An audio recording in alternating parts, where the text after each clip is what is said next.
Сәлем баршаңызға, менің каналыма қош келдіңіздер. Бүгін сіздермен пудинговый шоколадты пирог жасаймыз. Видеоны жалғастырмас бұрын подписаться батырмасын баса кетіңіз. Ең алдымен бөлме температурасында тұрған сары май және қант, сарыуыз, қаймақ барлығын салып бір ыдысқа жақсылап араластырып аламыз.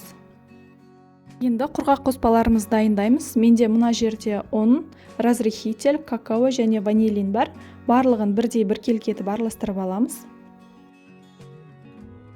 Дайын болған екі қоспамызды бір-біріне араластырып, қамыр елеп аламыз.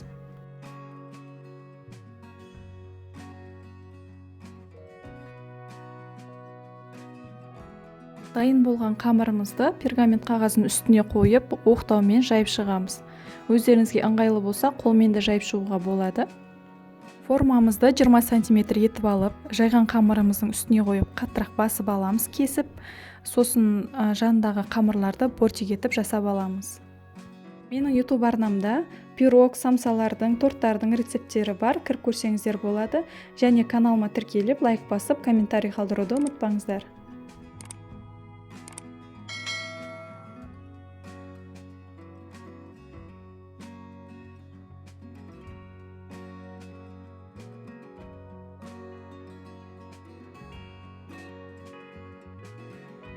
Бортик етіп жасап болдық. Енді үстіне пергамент қағазын төсеп, үстіне жүк саламыз.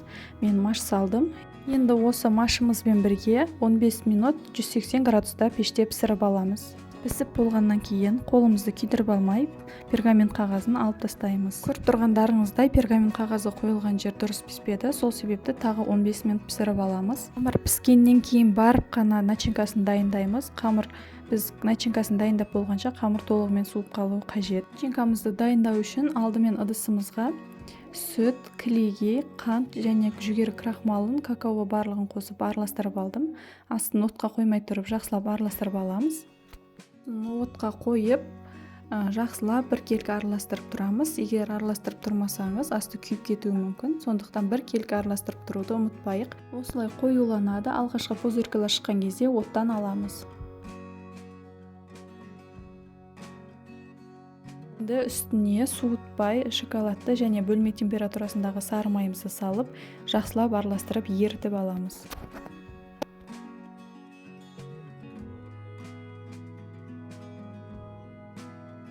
Енді суыған қамырымыздың үстіне начинкамызды құямыз. Начинкамыздың суы қажет емес. Еттерін тегістеп, сосын тоңазытқышқа 5-6 сағатқа жібереміз. Пирогымыз 5-6 сағат тоңазытқышта тұрды. Енді пышақтың көмегімен жан-жандарын кесіп, кальцоны алып тастаймыз.